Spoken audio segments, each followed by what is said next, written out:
Most important thing for an air purifier is how fast it can clean particulates from the air. Say you have an air fryer, it doesn't really work very well. Most people are going to realize after a while of using it, it's not cooking your food, or it's taking too long, or it's burning your food. With an air purifier, it could be absolutely rubbish and you'll have no idea because you can't see the tiny particulates in the air. Are they a useful tool at this stage or a gimmick? And since air purifiers have existed, there's always been this way of kind of duping consumers to sell lots and lots of models that maybe aren't as effective but are very, very effective on the bank balances of the people selling them. People email me and say, hey, I'm really confused. I'm like, look, it's okay. The reality is the space is kind of designed to be confusing. Are there any surprises for you at this stage, or can you pretty much tell the performance of a product as you're pulling it out the box? Manufacturers don't want you to know that it's really not that complex. The big money to be made is, it's like the razor thing, it's to be made in the filters, to lock you in and then, get you to buy these filters on a regular basis. Let's maybe stop there. I don't want to take us into an area that's going to cause us problems. Welcome back to Air Quality Matters. I'm Simon Jones, and coming up, a conversation with Danny Ashton, founder and host of Air Fresh, a consumer comparisons and testing YouTube channel and website for residential air cleaners. I want you to cast your mind back to 2019, 2020 and the pandemic, the chaos and the fog of war.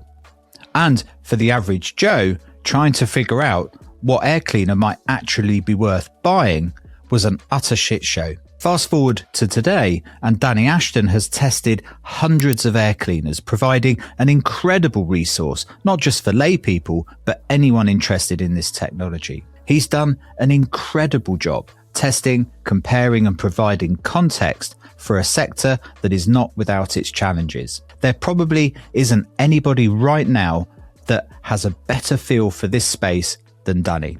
So I couldn't wait to chat to a fellow creator in the air quality space. This is a brilliant discussion about the why, the practical challenges of what he does, and how he sees this sector from a very unique perspective. I think you'll find this conversation absolutely fascinating. So please don't forget to check out the sponsors in the show notes and at airqualitymatters.net. This is a conversation with Danny Ashton.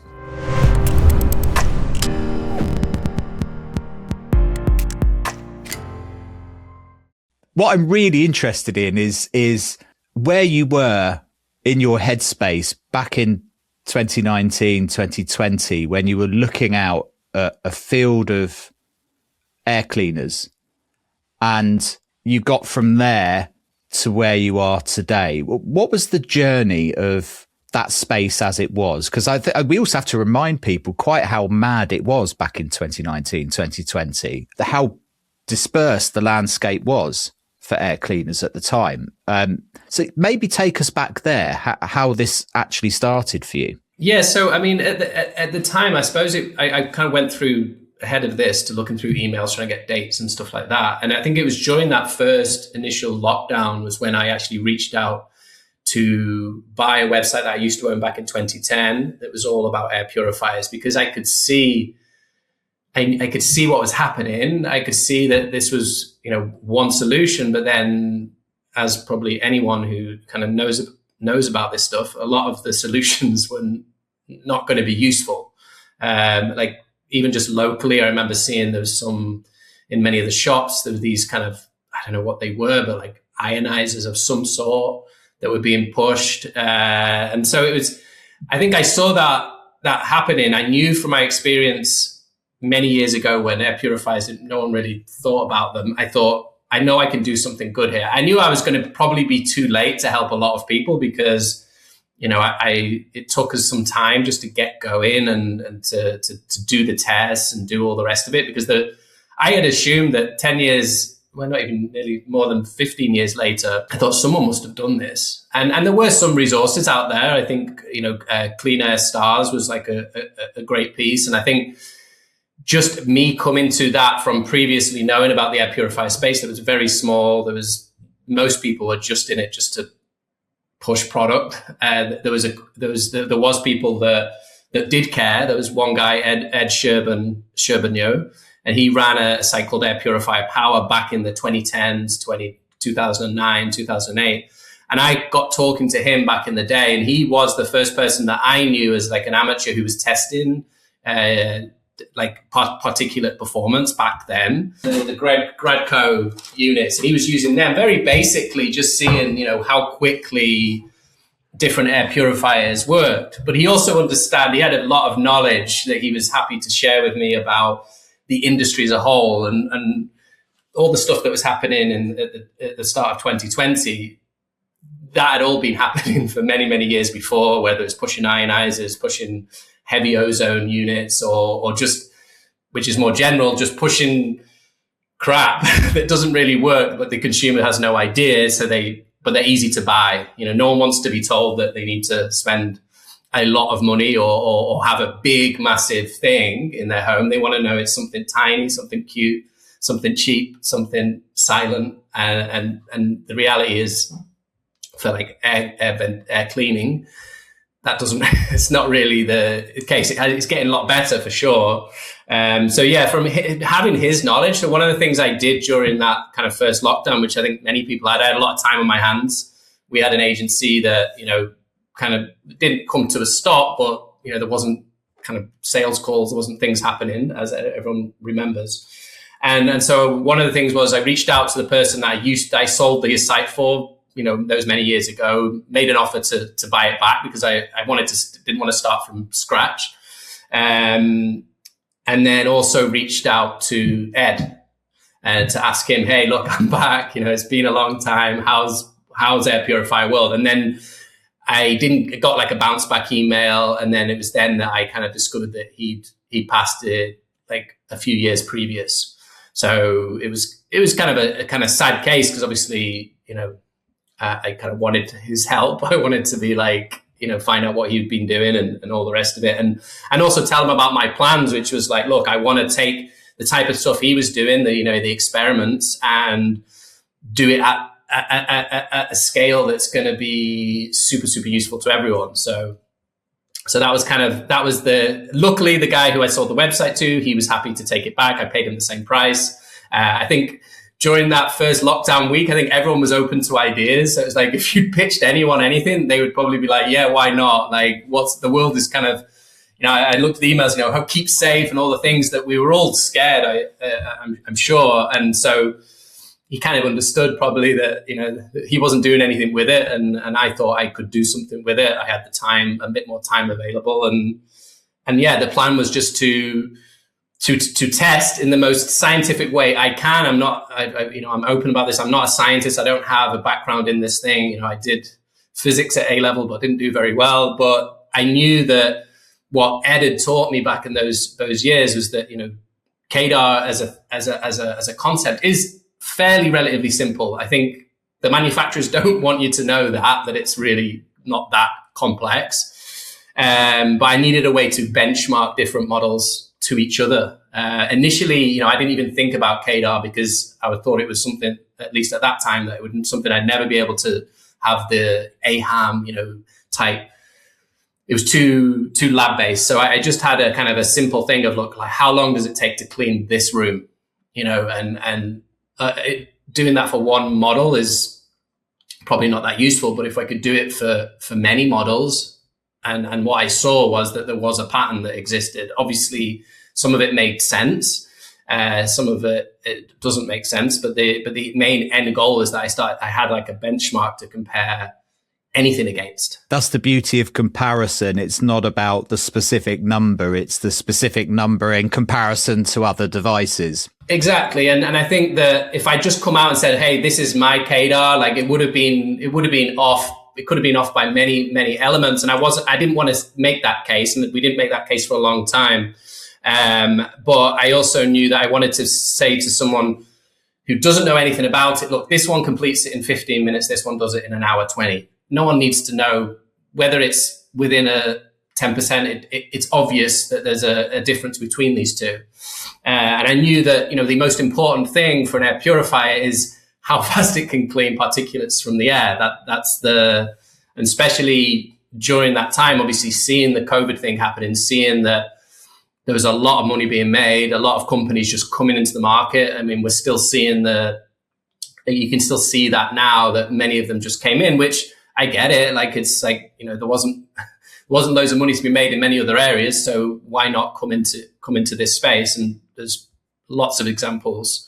And I knew that the likelihood was that people were buying stuff because they were scared, they had to do it very quickly, they were making quick decisions, and there really wasn't a resource like House Fresh at that time. And there wasn't at that time as well. We were still in that testing stage. We were going as fast as we could, but we also knew that it takes some time for a website to be seen, and that's a whole different story. But so that was kind of the goal. Was like, look, I wanted to have a way to truly see, is an air purifier good or bad? And then getting into the basics, energy usage, sound level. And I think that was the thing that I've discovered over the many years doing it, is that how important that sound level is. Because, you can have, if you have a great performer, but it's 65 decibels, like, you're not going to have it. And I think we saw examples of that with, even with things like the Corsi Rosenhall box, like, you couldn't sleep in a room with that running at full speed. It just, like, it isn't possible. Obviously there's some use cases for it, but I think that it's trying to find, and especially having the emails with different people, it's not just my idea by any stretch of like people looking for units for schools and all the rest of it. It's like that power to sound ratio is the thing that was missing. And I think you were articulating there the same questions that many people across a very wide spread of the built environment were asking as well. And this is the challenge for a lot of people. They'd never come across an air cleaner, and certainly haven't had lived experience over many years with different devices to be able to make a call on whether that is a bit noisy, or is acceptable, or whether that is practical, or is effective. And the other thing, particularly about 2019, 2020, I think we got to remember, we hit peak Amazon at that stage as well. And, when you started searching for air cleaners, it was quite a horizon you were looking at of technology at that stage from every corner of the planet. This wasn't 10 or 15 years ago where you might have had to rely on more localized products. This is now a global market, and you were literally looking at products from across the world, tested in different ways, presenting their USPs and their benefits in different ways. An unbelievable minefield, right? Yeah, no, and it isn't made, I'm not saying all manufacturers, but many of especially the new brands that come into the space, they play on the fact that the average consumer, or pretty much most consumers, are just going to be very easily bamboozled. So, whether it's the different terms of like the HEPA H13 medical, or the use of they'll only present what the sound level is at its lowest level. And it's like, and then they'll present the KDAR at the highest level. So it's like, I say to people all the time, it's not easy. And I think that people assume it will be. And then what I realized is now when I go to other products, I buy something for the kids or something, I'm like, oh my God, every product line is the same, in a way. I think air purification, I think is even harder, because there isn't like, I've said it in like previous articles, but like, say you have an air fryer, it doesn't really work very well. Most people are going to realize after a while of using it, it's not cooking your food, or it's taking too long, or it's burning your food. With an air purifier, it could be absolutely rubbish, and you'll have no idea, because you can't see the tiny particulates in the air. If anything, it's similar to like the CBD or the protein gummies or what have you, where actually if it doesn't work well, so if it's like really quiet and doesn't push a lot of air, you're actually going to think, as an experience, you're going to say, this is great. Like, this is awesome. It looks great. It's doing, but the reality is you're not going to know that it's actually not removing, it's not providing any air changes per hour. It's not removing particles from the air. Like, if you have like allergies, yes, you are going to be able to sense that, and you're in a better position. But the average, 90% of the consumers are unaware of the effects of it. And so that does have an opening for companies that want to take advantage of that and basically just sell what sells and not what is effective. And I think that's that's the real challenge, that to get over to people that, like, don't buy those tiny little units, or, don't just get the cheapest thing, which most people can kind of accept that. But knowing that actually, if you're in a large space and you do want to provide many air changes per hour, you're going to need a large unit. It's going to be big. It's going to be expensive. It's going to come with some kind of downsides, but it will provide you that solution. And there are, like, I think with the thing that happened with the wildfires in California last year, again, that was where we saw, and that one really frustrated me, because even at that time, our website really wasn't, you couldn't find it. So I could see that, people were searching wildfire, they were desperate. Like, literally their homes are ruined. Their air quality is terrible. They want something to work. And it was really frustrating to know that actually most people, pretty much all people, would just come across the same old big publishers pushing whatever made them the most money. And in many cases, those units would just be useless, because the units that make money is the units that are small and cheap and ineffective. Yeah, and I think this is the particular issue with air cleaners, was that they were that peak combination of marketing and technology to the consumer, where it was very difficult for the consumer on a single product to understand the effectiveness of that product. And like you say, if it could be really quiet, and the box said it's whisper quiet, but it just isn't moving any air, your takeaway is that it's doing a great job, or you hope that it's doing a great job. And, I think what's interesting for me, particularly about the air cleaning space, and why websites like yours and the YouTube channel has been so valuable in that sense, is unpacking that for people in a way that makes some sense, because we see that at every level in the built environment. In my world, ventilation, particularly in the residential sector, we suffer from the same thing. Over marketed products promising the world, when you actually understand that technology, you recognize what is just marketing wonkery and what is actually sound technical information. But it's very difficult to break that apart, even for an expert. And this is the position we all found ourselves in at the beginning of the pandemic. I was one of the advisors here in Ireland for the government during the pandemic. I had colleagues in the UK and all over the world in the same position, where they're being asked, like, where do we stand with this technology? And we're looking into the marketplace going, good luck. It's a shit show.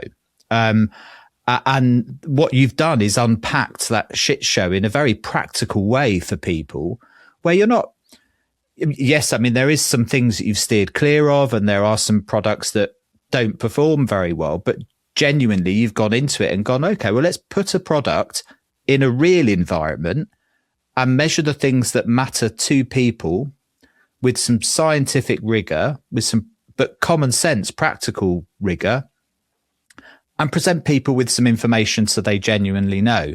And my only hope is that people start to do that in other parts of the built environment for things like fans and ventilation as well, because it's the only way for lay people to really start to see the difference between one thing and another. Because even with some knowledge, and you probably found yourself in the same boat, you start looking at the brochures and the websites, and they'll refer you to independent testing at a lab and all of that usual gumph. And then you're looking at a test result and you're going, well, okay, is that with the filter in it or out? Was that at maximum? Was that with the UVC turned on, or the UVC turned off, or the ionizer on, or did you test your amazing additive air cleaner, your plasma thing, without the filter in, so I can see how good that bit of it is without the filter? Because when you did your test, you had a MERV 13 filter in there, which was clearing 99% of the stuff. So what good did your magic ingredient have? It was a hellscape, wasn't it? Yeah. And I think what bothers me, and I think it's kind of something over the years, is like they use the science in a way to to do the bamboozling, because they know that people, haven't studied this stuff. And so they want, there's kind of like, it feels like with some of the marketing messages, it's like, well, this is really complex. And I see it in my industry, in the kind of agency digital marketing, is like, well, a lot of the marketing is like, well, this is really complex and we're going to just keep pushing how complex it is. And then that means that then the consumer's going to be like, okay, well, how do I make this complexity go away? And it's usually, paying them or paying someone else, or, choosing that solution. And it doesn't, it's hard because it is so ingrained in the industry before COVID. It's not something that, in a way, I'm sure there was a kind of a boom that happened, and a lot more like kind of new people came in and did the same tricks.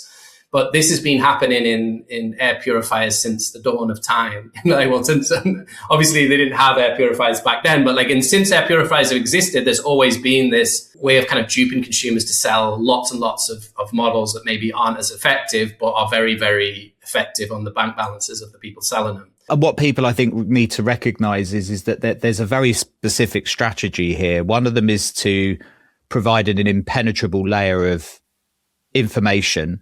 That means that by the time you've spent an hour looking at the landscape of air cleaners, you come out of that hour no wiser than you were when you went in. That's the idea. So if you're looking at maybe 3 or 4 products you think might be suitable, you come out an hour later, it's almost impossible to be able to assess which ones technically. And some of them might be saying the opposite thing. It's like I can totally, and I always say to people, people email me and say, hey, I'm really confused. I'm like, look, it's okay. Because it's totally, if you weren't confused, it'd probably be something wrong. But the reality is the space is kind of designed to be confusing, because they just want to create that confusion. And then what's behind all of that confusion then is just classic marketing, pricing structures, SEO, trigger words, the things where they lead you to the product that they want you to buy. The second cheapest product, all of the usual games that are played within mass sales online. So what people don't realize is that there's an impenetrable layer of information, and then you're being sucked into a very classic consumer funnel of marketing and pricing structures that you don't really have a choice. Ultimately, if you were going to buy an air cleaner, you think you made a decision, but the chances are you were just led down a marketing funnel to a point they want you to. And you see it now. So if you just go onto Google and you look, best air purifier, like House Fresh is now there, but we're below 6 or 7 different ads from many of them. Like I've looked at some of the ads, and many of them are just websites that have been created, maybe this month, maybe last month, programmatically, maybe with the help of AI, all designed around pushing the very high affiliate revenue models. Because the reality is that, I can't go into the details of it because obviously it's private information, I've learned. But many of the models that are on the market will have massively higher affiliate percentages than your average unit. So let's take like an example, like a standard co-way, maybe an average Amazon affiliate would maybe get like the standard rate of 3%. But with lots of different programs, there can be as high as like 20, 30, 40% difference, so big differences.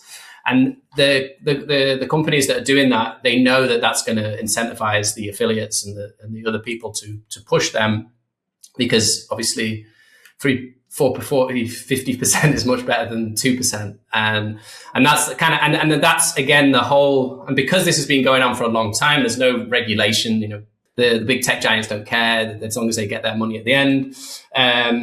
Is that the whole ecosystem is built around that. So, everywhere you go, it will feel like, oh, this is the best model. So you're going to see like 5 different websites all saying the same thing. And you're going to go, well, they can't all be saying the same thing because, it's in their interest. They're probably just doing it, and so you assume those things. And I think it's still, it's still really, really hard. We do our best to try and break free. But like you say, there's a lot of money behind these things. There's a lot of marketing heft, whether it's people or technology or anything like that, we're just a small team. There's myself and Giselle, my wife. We have 2 video editors, and that's it. And so it's hard is the reality, because, and I totally understand when people just kind of go into the space and like, I don't know what to do. So, and they should, first thing is like, don't worry, it's rigged like that. It's just, hopefully some of our videos will help. But even then, I know, we do so many reviews. People are like, I've watched like 10 reviews. I'm like, which one is it? And it's like, it's tricky. Well, in the end, that's where you have your league tables, which is always a great outcome from sites like this. And then sometimes it's just down to availability. So if I'm picking one from the top of the list and it's the one that's available in my country, then it's a pretty safe bet. I mean, you just want to know that, and most consumers at the end of the day just want to know they're not being robbed or bamboozled, that they're just getting a product that's going to do a job. So I'm interested. So you're looking at this landscape, right? And you go, right, okay, I'm going to start assessing these. Today you have some quite binned or siloed tests for large, small, for PC fan ones and so on. When you went into this, did you have a concept of this is what it was going to end up being? Or was it just a case of, okay, I'm just going to start turning these things on and seeing how noisy they are and how effective they are? And they kind of naturally segmented over time. Yeah, I mean, I think I had a lot of the insight from like back in the 2010 days, because a lot of the brands that existed then, Lavoie, Coway, Winex, IQ Air, they all existed at that time. So there was kind of some knowledge that I was starting up with of knowing, which of the units were there. And I knew I wanted to benchmark. And I knew that price was often something that people didn't consider. So, you could easily say, well, just get the most expensive one. And I think that still gets played on a lot of people, because obviously most people assume more money, more. And I think initially it was just I knew some of the ones worked for me and I wanted to kind of show, compare them to others. And I think initially it was just kind of going through that, starting with the most popular units initially, and then testing it, and then seeing that, they do segment. So there's kind of like small, mid-size and large, I think, is a general thing. And now we've gone down the kind of PC fan route. And I know that, just to say it, like, if you want the quietest performance, PC fans based purifiers are it. I also know that there's plenty of people who just don't like the sound of it. And there's a whole, people, have some preference for that, and that's fine. But that was one of the things that we discovered, that was like, well, and the reality was with the PC fan kits, like whether it's Clean Air kits, New Kit, Air Fan to Northbox systems, they are similar to ourselves. They're just, either it's a small individual person or, a couple of people working together. They're not backed by private equity or any of these big things. And they didn't get their message out there. And I think what we were able to do with many of those was like, well, we could share that data and we can compare to the popular, the best-selling models, the units that people are buying, because they are being, not always, it's not to say that every manufacturer is doing this complicitly in a bad way. But the reality is big companies can afford to advertise, they can advertise online, on TV. They can get their message out. And I think that what we saw was that often the companies that weren't able to get that message out actually had the most effective units, the cheapest to run, all the kind of cool things, but just people weren't aware of it. And I think that's something that we discovered just through testing of like, well, everyone's saying this is great. I think Clean Air Kits did a really good job of like doing that research themselves, sharing it. And I learned a lot from Rob Wise, I think, and many other like Joey Fox, and who did a lot of that testing on whether it's the Corsi boxes or anything else like that, because they shared, unlike, other marketing websites, they shared everything. They're scientists. They want everyone to understand. And so that was like, to someone like me who doesn't have that kind of insight, it was really helpful, because it gave me that confidence to know that, what I'm seeing with my results isn't just random chance. It is actually matching the science behind this. Because, back in 2010, it was the assumption was, and it wasn't the assumption, the truth was that you needed HEPA grade, first pass filtration, H13 air purification. And if you didn't have that, that would be bad and they would be subpar products. And that was literally just the accepted truth. I've believed it because that's what everyone said. And I had no way of kind of, there wasn't the option there wasn't the test. Everyone was HEPA, everyone was thing. obviously, I think with with COVID happening and all of this kind of scientific brain power aiming at this one issue, it was then when we discovered that, hey, actually, using a MERV13 has some big benefits. And what we know now is that probably not many people are even using HEPA, but that's a whole other issue that will probably kind of present itself over the next year or so. So yeah, that's interesting. And I think what you were saying there really shows how different companies at different sizes and from different places come at the same problem. You have a lot of traditional brands, let's say, that are effectively making nothing more than a white good, a toaster, or a microwave, that it's a fan in a white plastic box with filters that you buy OEM or directly from them. It's a marketplace thing, and they will have a range of everything from dog shit all the way up to probably reasonable products, and they will sell what sells because nobody's holding them accountable for anything. There's not, if it's your choice as a consumer to buy the cheapest product if you want, that's completely up to you. And in most cases, most products will be fit for purpose in a very particular scenario. So it's very difficult to say that a filter isn't any good in all cases. So, there's that kind of end of the market. And then, as you say, there are people that come and look at it from scratch. Many of the guys you mentioned, people like Smart Air, others that have gone, okay, what's the problem and what's the right fix for this? And they come at it from a technical or an engineering or a scientific perspective, and they end up with a thing that does a job for the thing that they went after. And that's a very different angle. And you've tested all of those, so it's been really interesting. I think one of the things, the challenge is like you give the example of the big large brand that maybe makes many different products, and I think especially with 2020, air purifier became another product to add in, and I think there was some that maybe weren't as effective, but I think one of the big things that we discovered is that there's a lot of units that just they'll put them out for a year and then they won't sell the filters. And an air purifier without filters doesn't really do much, and especially if you can't buy them or you can't. And every filter is sized to the unit that it can work in. And I think those are the kind of issues that I think we knew. They're not issues that you would test in a lab, but they do require you to do that investigation and also have that. We bought units and then recheck them in 2 years. Can we buy the filters? Can we or not? And we also have that feedback from people of which brands are doing that. And in most cases, that is more likely to happen with a bigger company that has many different lines. And it's one of the reasons why, in general, I'm like, it's generally a safe bet to go with a company that just does this. Not always, but especially if they've got, say, a good number of years behind them, because each year they're supporting models with filters. That's another kind of +1 on their potential trust versus, it's the reason why, if you just find like an Amazon one and it's like a capital word that you can't pronounce, the reality is it's probably going to be poor, but the worst thing is that, 12 months time, you are not going to find a filter for it.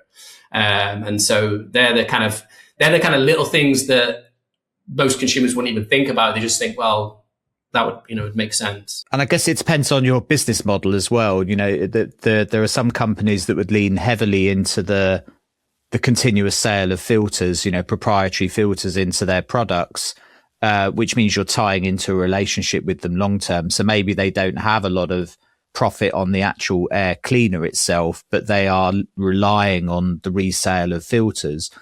You might have companies that are using standard filter sizes, so that they completely rely on the sale of the unit. Where you get your filter from after that is largely irrelevant as long as it's the right size. And then, as you say, you've got those products that they don't give a shit once you've bought the product and the filter. It's just like a big company and there was one guy and he left and no one even thinks about it. And I don't think there's like a conspiracy by any stretch, but I think I've watched a lot of podcasts of people, entrepreneurs who make air purifiers, and there is the big money to be made is, it's like the razor thing, to be made in the filters, to lock you in and then, get you to buy these filters on a regular basis. And I think that's what's the beauty of whether it's the Corsi box or whether it's the PC fan kits, is that they don't have those filters. Now, the challenge with that is these are companies that are not making that money from the filters. So they don't have the marketing budgets. They don't have the things. They are actually, like the new kit Tempest Pro, the unit that we're testing the fans at the moment, we've done a review already. Like that will last you a lifetime. I've replaced the fans on it now, I don't know, maybe 30 times. So I've, unscrewed constantly for ages. And it's made out of sheets, it's a steel case. It will outlast everyone on earth probably. But the new kit is only getting paid that one time when someone buys it, but still, I put a video out and people are like, oh my God, it's so expensive. It's like that. And I think that's the challenge, is that, consumers have been duped for so long, for so long that many of them just don't, they've been, and I'm not saying I'm not guilty of this. If we want something, we don't really want to have to invest, we don't want to have to get a serious amount of money and put it to fulfill the solution. If we can, we want to buy that $5.99 product on Amazon that arrives tomorrow and we never have to think about the issue ever again. That's what we've been trained to do. And, I blame the tech giants, but we're, still responsible ourselves. And I feel like, that's what's hard, is that, in theory, everyone should be going for this type of product. And we've been, very open about how much we love them. And, if I have personal friends or family, I always try and push them down that route. It doesn't always work. Because all the issues that you have with a standard air purifier, can't buy filters, or they break and they're impossible to fix. So you have to buy a new one. You don't have any of that. You replace the fans, you replace the filters are cheap. Everything you built yourself anyway. But again, it's very different, because people don't want to have to build something, or they don't want to have something that doesn't quite look, looks like it in an advert or something. It's challenging. And I don't want to take an elitist route and say, well, that's the only route. That's why I think, we try and, I'd rather someone get an air purifier in the home that they can live with. If that means it looks a certain way, or it does something, or it looks nicer, and they're happy to pay for that, then they should. That's better than not having anything, because, that's not the most optimal solution. But yeah, and that's why I try and keep my advice simple. It's look, try and go as big as you can, because I know that, even when I remember first getting the Levoit Core 300, I saw it on the website and I was like, wow, this looks, and even when it arrived, I was like, wow, this is so big. And obviously that's what everyone has that. And the reality is the Levoit Core 300 is a small unit in the grand scheme of things. But the way they present the photos online is they try and make it look smaller, because they know that people don't want to buy some big thing. And then when I try and show someone the Smart Air Blast or something, or the Air Mega Pro X, they're literally the size of an adult human being in a box. So yeah, it's tricky. I get it. But again, it's that education. It's if someone's got allergies, it's I don't want them to waste their money on a small unit and then find out it doesn't do anything. I don't want that. I want people to be oh yeah, those guys helped me. And it did what I thought it would do, what I said it would do. And I take it you've not come across any magic sauce yet. There's some fundamental engineering physics here at the end of the day. If you want to move a decent amount of air, you need a decent amount of filter and a decent fan, and it's probably got to go in a reasonable sized box if you don't want air velocities to be too high. There's some fundamentals here, isn't there, that are very difficult to get around. These things end up being the size they have to be. Exactly. I mean, there is. I have been seeing there has been definitely improvements that have been made. I think, especially to efficiency. Back in 2010, everything seemed to use 100 watts plus, just to get going. And there has been a lot of, I don't know the engineering behind it, but with the fan motors, or the fact that they can get a lot more out of with a lot less electricity is good. And yeah, there's some, cool, the engineering. I don't know if you've seen the Atom X, the IQ Air one with the one. I mean, it's incredible. It's expensive, but it's beautiful. It's it fulfills that. I had a lot of people who I assume were very well off people during the wildfires in the Palisade and all the rest of it. And that would be perfect for their homes, right? It's probably not the average, kind of house, but you've got this beautiful mansion. You want things like that in there, and there has been that kind of innovation. But yeah, and I think the big thing is knowing to people that things like lower grade filters actually do have an effect. And I'm seeing that now in some of the marketing of other brands, of like, they're being open about that and saying, look, this will lead to higher KDAR. This will lead to lower levels of energy usage, better sound levels and all the rest of it, rather than just we need this, the better the filter, the higher grade. And I definitely saw that during COVID of like, the people, a lot of companies, we've got one of the Camfill H14, and I truly believe it. It's Camfill. It has to be. It's like they make reactors or whatever. They make, they do all sorts of stuff. And because it is H14, it is so slow at removing particles from the air. And yet these are but because I can imagine in that school setting, the governors or whoever decide is like, well, the choice between H14, H13, non-HEPA, they're going to say, well, give me the big boy. I think people assume it's like, like choosing a car, like you want the biggest engine car, right? If you don't really know about cars, you don't realize that might not be what you want, but it's the one thing everyone can understand. Yeah, that's interesting you say that. And that was one of the challenges I remember during the pandemic. It's one thing an individual consumer deciding that they want to put something in their kid's bedroom or in the living room to protect the family. It's another thing if you're a school district that's procuring 500 of these devices or even 100 of these devices. You need a standard to lean on. You need a way of benchmarking one thing against another. You cannot rely just on the marketing of the product. And that was one of the challenges at the time. In Europe, at least, the only products that met a standard that was available was the ISO standard for filtration, which meant very few companies other than Camfill and a handful of others had them, and they were and that's because every single one of their filters has been individually tested and labeled before it goes out of the factory that it's a genuine HEPA filter and that there's a filter and fit efficiency, and you can guarantee a very specific performance because that's where those companies come from. But it's interesting, you put that then out into the wild of a home or into a classroom, and actually what you find is based on KDAR, it might be actually more efficient for several passes with a much lower grade filter to bring the particulate matter down. Yeah, and also the cost of those filters is like, I was able to buy one of these Camfills very easily because all of these schools that bought them were just selling them, because they're just taking up space. They can't afford, I assume, to replace the filters on them because they were very expensive, and because it's expensive to have that level of testing and all the rest. It makes sense. It's not. I don't think there's not these massive profit margins that are happening. But the problem was the lack of the trust in. But it all makes. I'm not. I don't think it's easy to look back and say, well, they should have done everything different. But I think it made sense that people wanted to find a solution. I think the worst ones was like, the non-mechanical filtration stuff that got sold to like businesses and stuff like that, because that was just obviously everyone knew, the companies behind it probably knew that they weren't really effective. They weren't going to do what they said they were going to do. And I do see less of that, I think, I hope.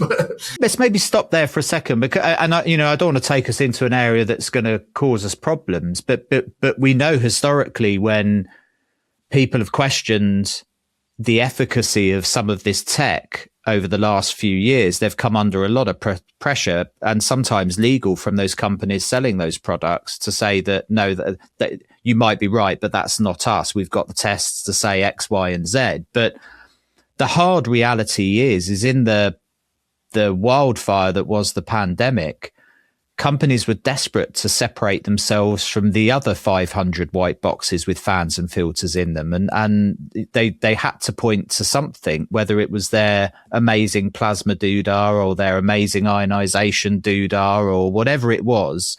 And I'm not making a comment on how effective or not they are, but as of today, even today, every organization that has looked at this, the ASHRAEs and the CIBSEs and the academic institutions are all still hanging over a big red flag of caution over devices that change air chemistry in some way. But but it was a sales pitch at the time. Yeah, it was something unique and it was innovative. And I think that especially the whole idea of, well, this doesn't just remove it, it kills it, and they won't use the term kill now because that's kind of they use the term deactivate or what have you. And yeah, I think that's incredibly hard because again, that they are talking about lack of knowledge. Like that was the ultimate way, because it's like, well, it's even more complex. You're never going to understand it. Even just me running, I can do a particulate test. We've done VOC, but it's incredibly hard because of the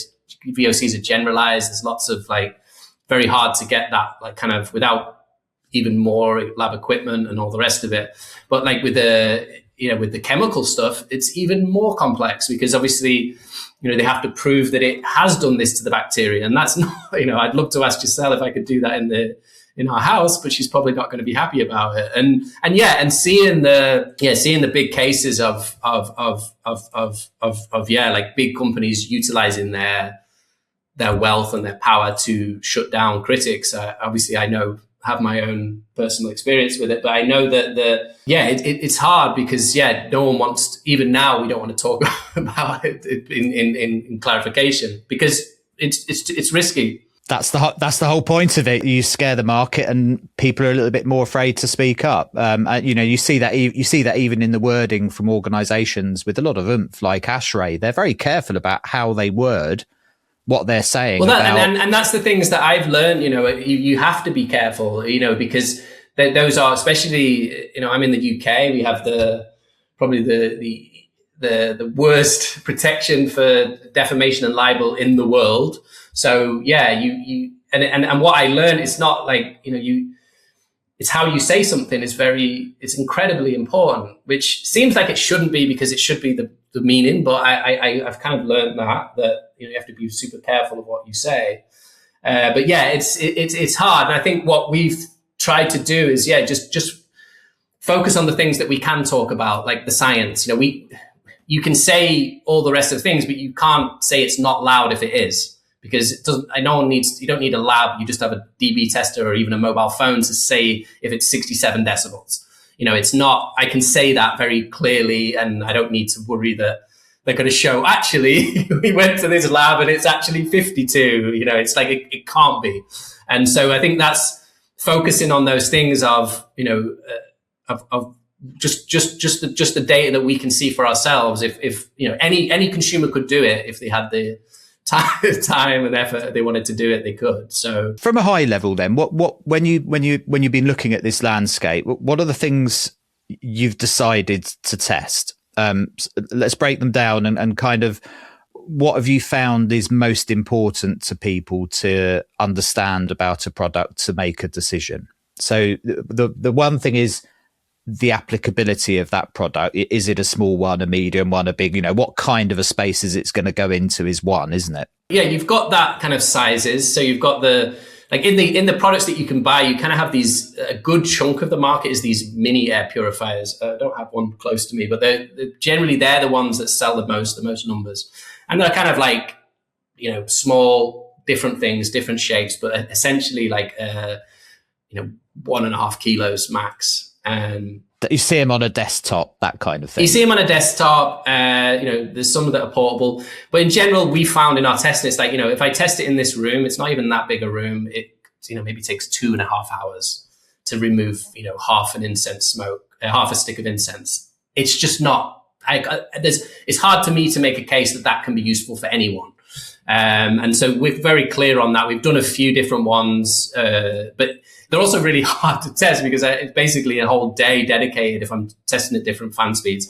I think one of I got advice probably nearly a year ago now from someone who they had a group where they did kind of parents helping to buy or recommend units, air purifiers for their schools to kind of help. And he told me, he said, look, the big thing for us is, it's interesting to know performance at top speed. Great. But what we really want is this kind of performance at a quiet fan speed. And over time, this has, I think, become the most important element because even the KDAR test that, there's plenty of independent KDAR tests, and it's very useful to us to have them, but they're always done at top speed. And what I've seen is that some models may kind of cheat in that they give a high KDAR, but at like 10 decibels louder than the competing units. And so when you test at these lower fan speeds, and we have it like less than 45 decibels at 3 feet away, usually that will be, on average, would be like a speed 2, speed 1, depending on the different brand. But that is the sound level that I think most people, we felt like, just our personal thing, and we know other people, it's like it's sound level you can leave it on. It's not silent, like, and that's a case to be had, but it can be running in the background. It's not going to be taking control of the situation. And I think that's the most important thing, because that's especially in a school setting, but let's be honest, any setting that we're in, we don't want to be hearing, massive kind of fan noises. But what it does as well is it kind of normalizes out the results, so that if one model is trying to use sound to try and push it up, it's just not going to help it, because we're just going to see its true quiet performance, which often, if it is using higher speeds at louder, if it's very loud at high fan speeds, then usually the performance when you bring that speed down is going to be a lot lower than its competing units. And so that's been really kind of eye-opening to us, of knowing, and really shows the power of things like the PC fan devices, because many, depending on the fans and what have you, their big benefit is that performance. So having that performance at these lower fan speeds, and yet still being able to, like, an example, the Luggable XL, the original one with the Sickle Flow 120s, that was at 30. I had 38.8 decibels at 3 feet away, so very like close to my background noise in my house, very loud house. But yet it still had the performance of many of the retail units running at full speed, a medium-sized unit. And it's like, well, that's incredible, right? Because that's what people want. And that's generally what I find from like the information is that is the most important thing. Obviously energy as well, living in the UK, energy doesn't get any cheaper. And I think knowing that, I think is another important factor to consider. It's not the most important, because in general, air purifiers aren't really, they're not like super energy, but they can be more than you expect, especially with these big kind of carbon units and very heavy filters. They can cost you a lot more. And then filter costs as well, I think, is something that is really important, but is generally very much glossed over in the most of the device that you come across, of like, they literally don't mention it, that the brand recommends you replace it every 3 months, and they cost $100 a time or something like that. And so the idea is that someone's going to get a good idea of not just what its performance and effectiveness at top and lower fan speeds, but also how much is it going to cost you to run. And generally we find that, there is like the good, the bad, and the very ugly, that there are basically, they don't score well on everything. They're poor performance. They cost more than 3-4 times than, an average, the same performance with a different company. And so they're it's generally the ones to avoid and the others. And then with the more effective ones, like I say, it's like at that point, you've got ones that perform well, but you have then the different features. And I know that everyone's different. Some people love app support. Some people love the onboard sensor. Some people don't. Some people want it to look good. Maybe their partner wants it to look nice in a certain part of the house. And we have that with the Air Fanta 3 Pro. Great unit, probably like the best bang for your buck, bar none. And that's based on performance, sound, energy, and everything. I know that, people will watch my review, they'll buy it, bring it home, and then they get told we're not having that in the house and it's fine. And I think, I know that Adam, who's working on a kind of prettier version that will help. But I also know there's a ton of people who don't care about that at all. They even say it, I don't care about aesthetics. I just want it to perform well. And so they're the kind of things that, when people send me emails about advice, like they're the things it's important to know. Is like, look, because, those things do matter. If it's the difference between that using it or not, then we want to make sure we get that right. So there's a couple of questions I had on a few of those kind of benchmarks that you were looking at. One of them is on the noise. Do you measure the kind of the sound quality of these devices as well? Because the power rating is one thing, but like you can have two devices at the same power rating and one is unbelievably annoying and the other one is virtually inaudible for some reason. It's a strange one, isn't it? Sound quality. It's a really tricky one. And I know that like some people are more sensitive. They've got better ears. I obviously spent too much time with headphones or something because to me, it's weird. Sometimes I do, but like you say, and I think it's challenging. I have done some tests, like in a review a few months back, I tried like using like a kind of special type of microphone with an app to try and distinguish the different wavelengths of different things. I wasn't able to have what I wanted, hopefully, to be able to show like, wow, this is it. And it wasn't clear. So the best way we do it now, and not all of our reviews, but since like maybe 6 months ago, we now record them with the same mic I use for my voice so that people can hear it and kind of get more of a insight. But I know we want to do better with that because I know that, yeah, it does matter. And like, especially with like the PC fan kits, the type of fan that you choose is often they can, yeah, like you say, they might have the same decibel level, but it can sound very different. And in general, which I know isn't always the case, the very expensive fans generally sound nicer. I don't know if it's just marketed and I'm buying into it, but they have a kind of a cleaner, like less kind of whiny sound. And I know as well from like there's in the air purifier space, you have like two different main designs. You've got the rectangular design, which basically has a large fan, like kind of at the back pushing forward. And then you have the cylindrical ones, which have it where it's just there and then pushes up.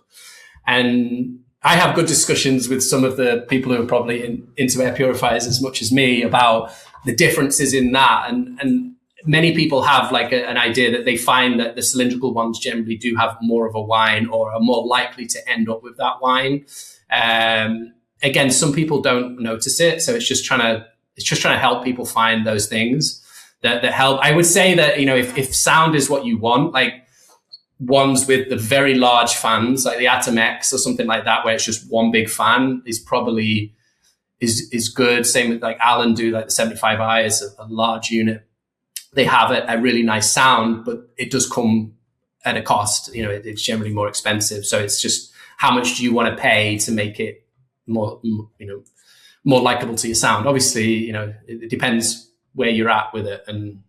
But yeah, it is an important factor. And I know that some people just don't want to hear the PC fans. They find it too grating for whatever reason. I personally don't mind it. I like it, especially when you run them at like we've been testing them at 39.1, seems just under 40 decibels. It's very generally hard to pick up that it's happening. Like I remember when I first had the first clean air kits model, and I kept going over to it because I was like, is it running? Like, and that's kind of what you want. That's the dream unit, is like, is it going? Is it just doing the job and doing it? And I think that's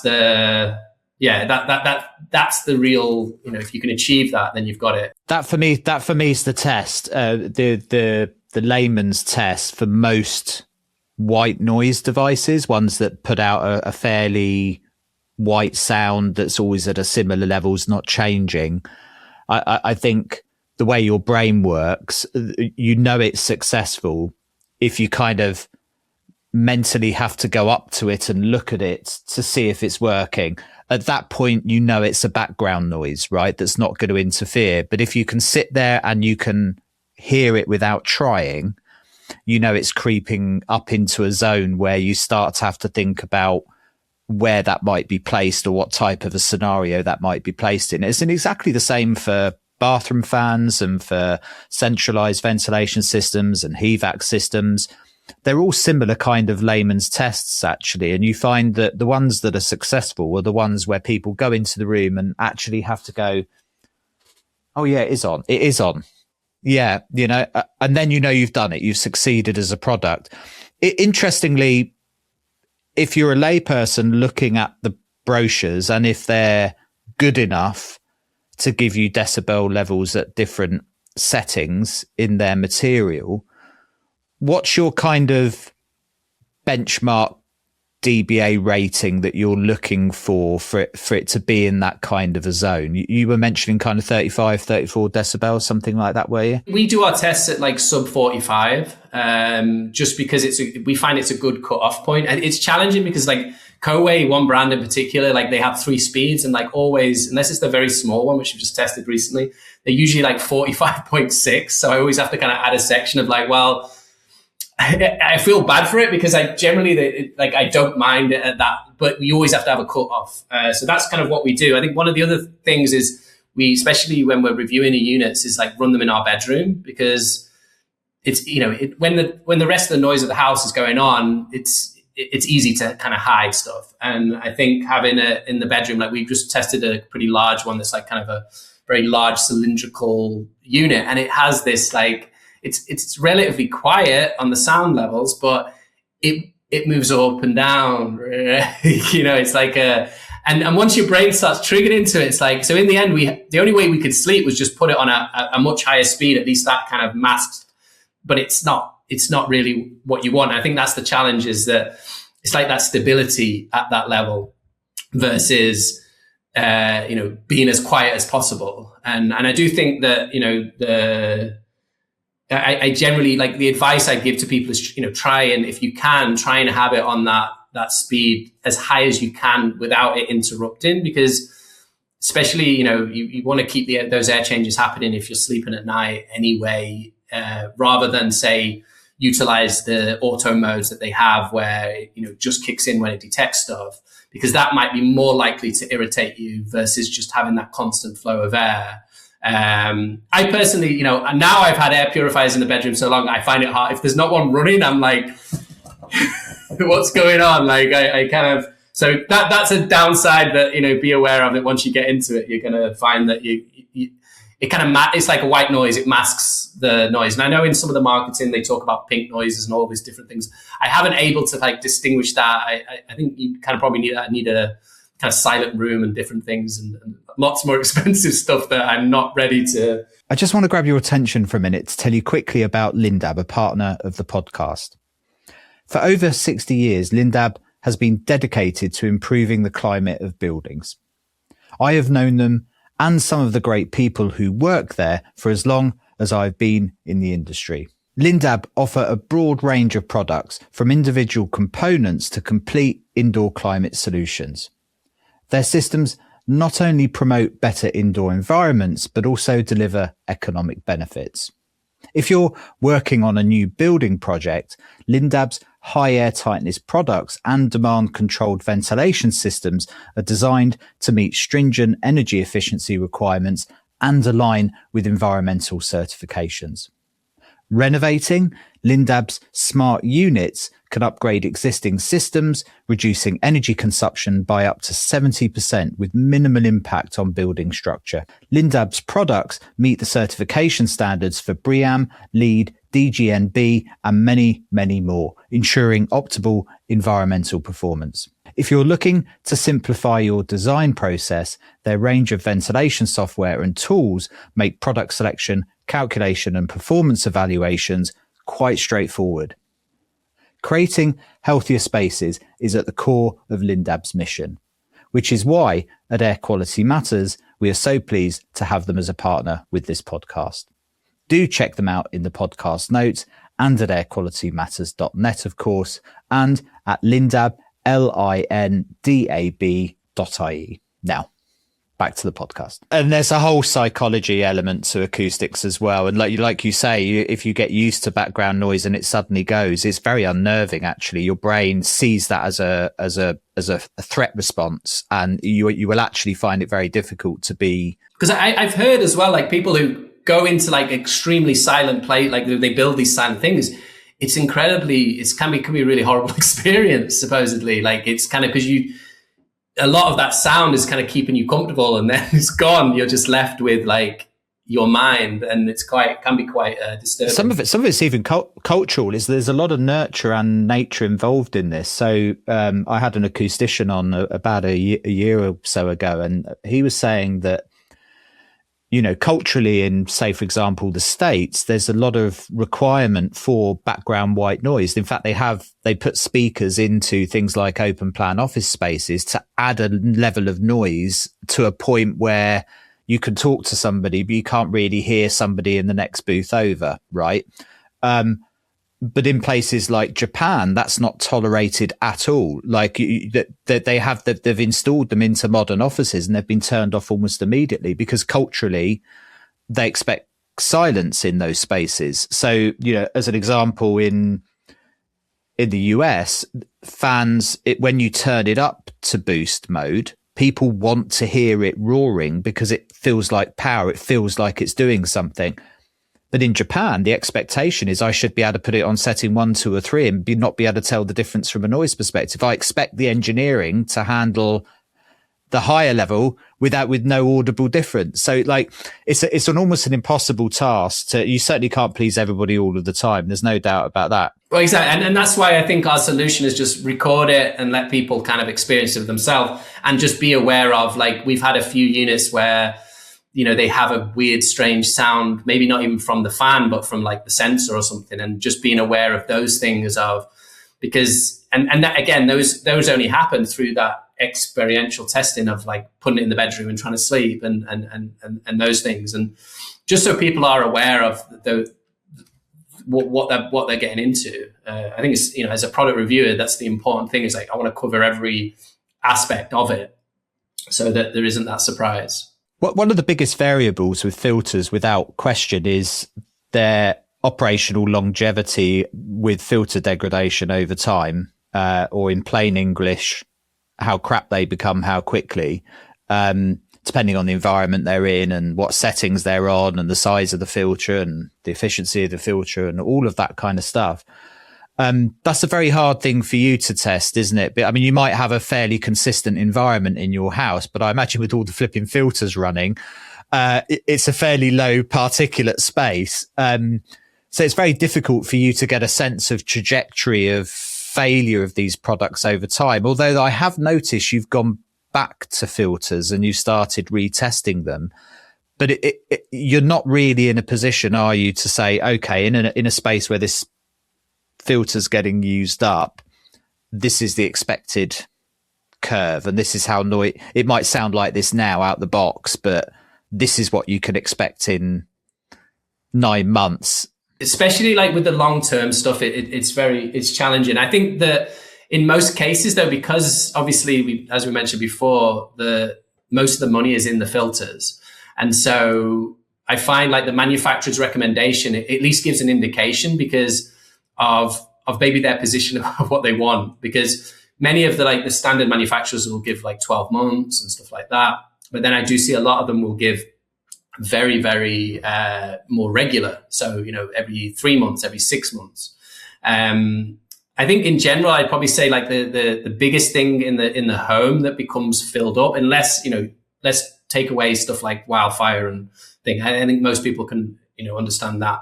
But in most cases, the thing that goes quickest is the carbon. So the carbon becomes full and it starts to smell. Usually has a sweet smell initially, but can end up smelling like the thing you've taken out of the air, whatever that might be. And so that's kind of something that, we did the Shark Never Change 5, and one of the marketing messages that it lasts for 5 years.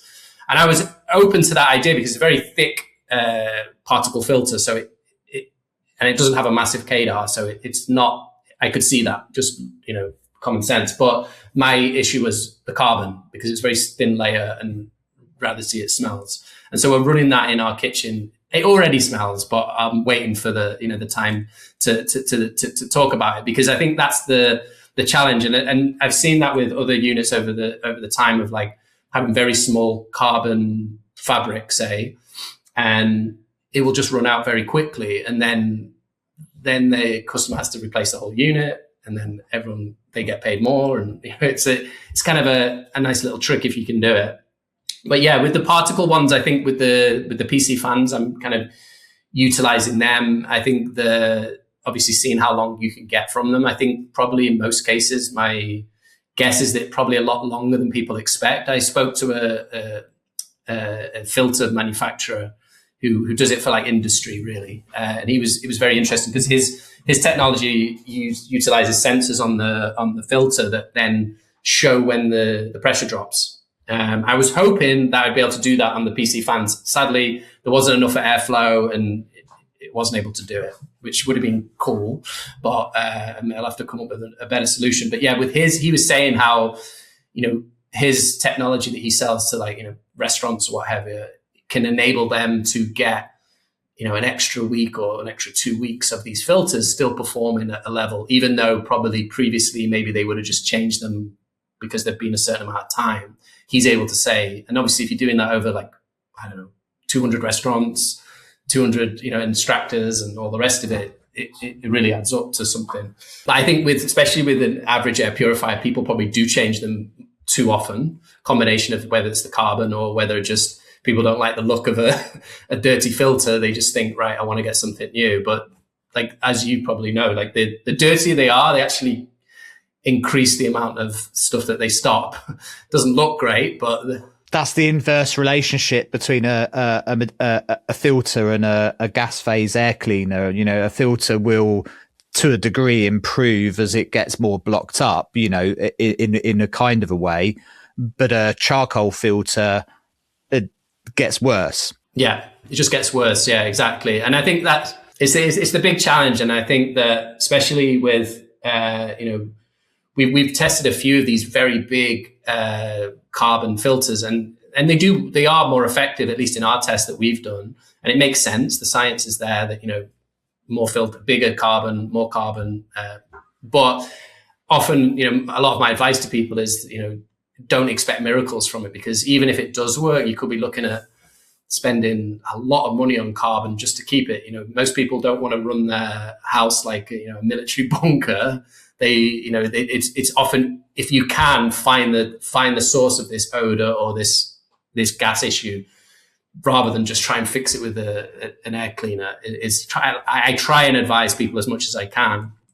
But I also know a lot of emails from people who have, especially in the US now, cannabis is legal. So there's a lot of people smoking and neighbors and stuff like that. And they're just trying to deal with it. And, in a way that is one solution, is to have something like that, at least. It's making it so much more technical. And I think what's been really interesting, I get a real sense from the evolution of what you've done over time, is that ultimately you've fallen back to just the fundamentals. And you even see that in your kind of reports. You say to people, well, yeah, there's a sensor, but can you even turn it on or off? Do I even want it on? Do I even want a modulating system? Is there a UV in it? Great, but can I turn it off if I don't want it?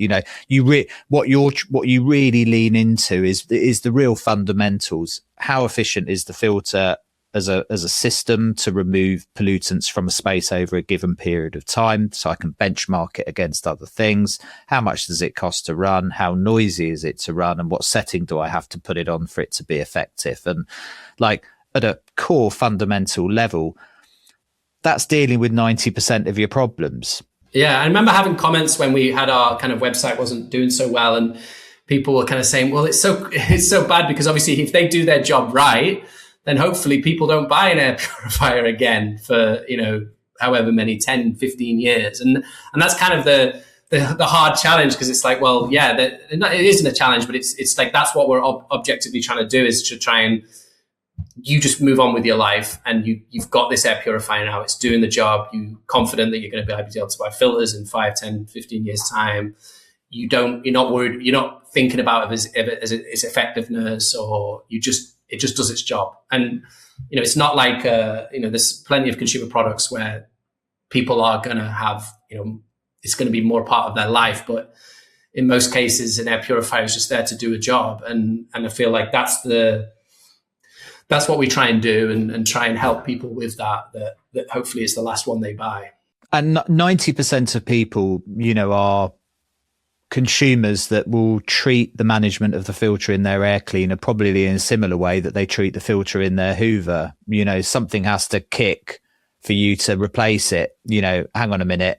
I walked past it and banged it accidentally and there was a big cloud of dust. Maybe I should change it, or Or that seems to be really whining now. Do you hear that? It didn't sound like that when we bought it. Shit, we better replace. Like you can imagine, like the most lives of most air cleaners are going to exist in the same way that the most lives of most Hoovers have existed, and unless you're very acutely aware of it. You've got allergies. The people that will take care of HEPA filters in their Hoover are the kind of people that will have a filter schedule for their air cleaners. But other than that, you're kind of relying on the tech. I'm seeing some good things, like some of the, like Philips now is doing a lot more alerts of like clean the pre-filter, clean the thing. I think what's hard is that then those same techniques get utilized by people who want to sell more filters. If there's a light on it that's just set to timer. So again, it's always a challenge, because obviously maybe one manufacturer does it to help people to understand, then another one takes advantage of that same thing. But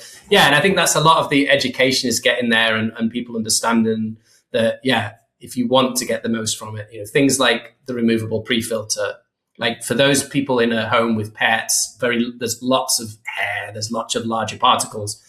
That's an important thing, because trying to clean a cylindrical filter is a nightmare even anyway. Anything that can make that easier.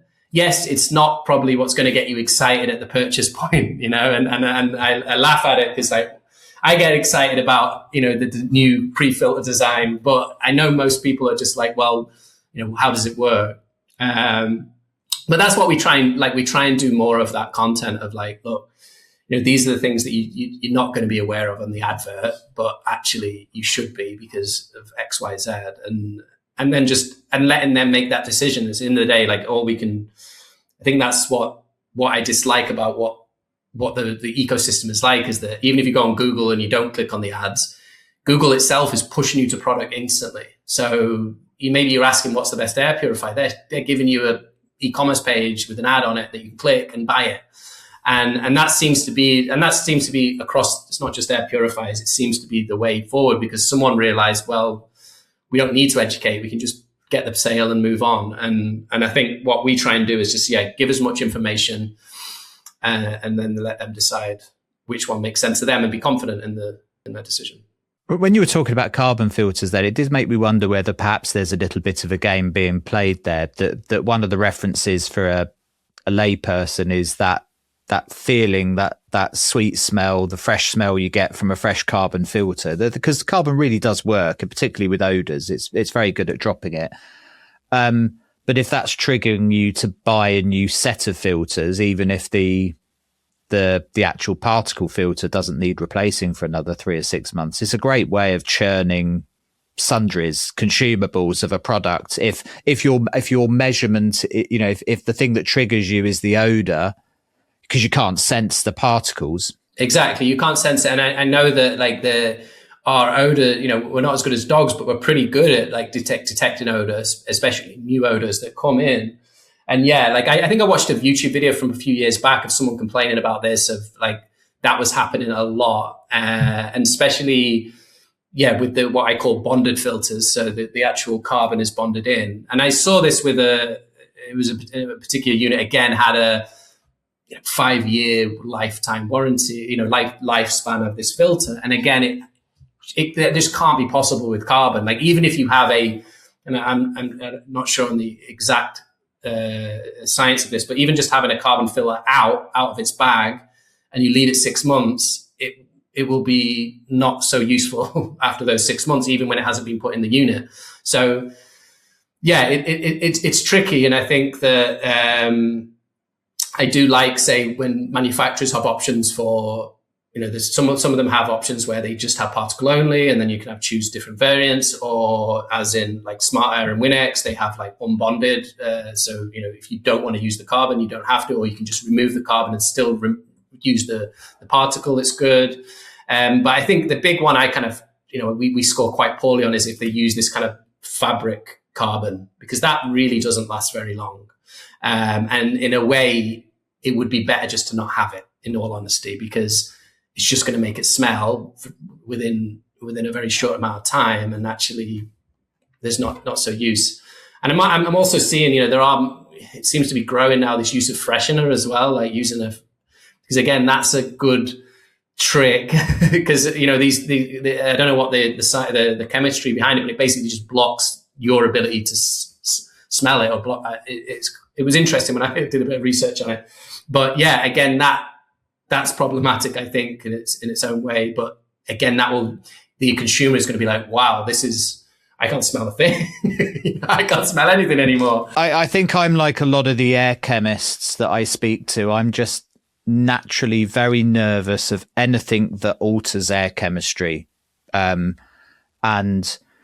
Because there are so many different levels of unintended consequences of them that the tests aren't set to pick up. When I reviewed that, I said, look, this was true. I got a headache off it. And I don't know if it's just my sensitivity to it or what have you, but and I'm sure that I'm not the only person. I'm sure lots of people don't have it, but it's just like, and I say that with the ionizers, it's like, yeah, I'm sure I've seen the lab reports of the ozone levels being extremely low, close to zero.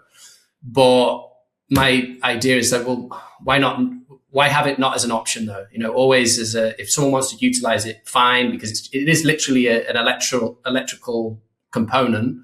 It can be switched off and it can be switched on.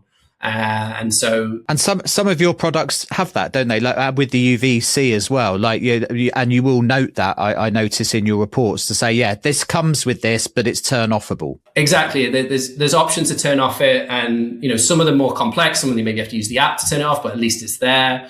And I'm quite strong on, like, I think Blue Air's the one brand that they do make some really, really good units. Like their Signature, it performed really, really well.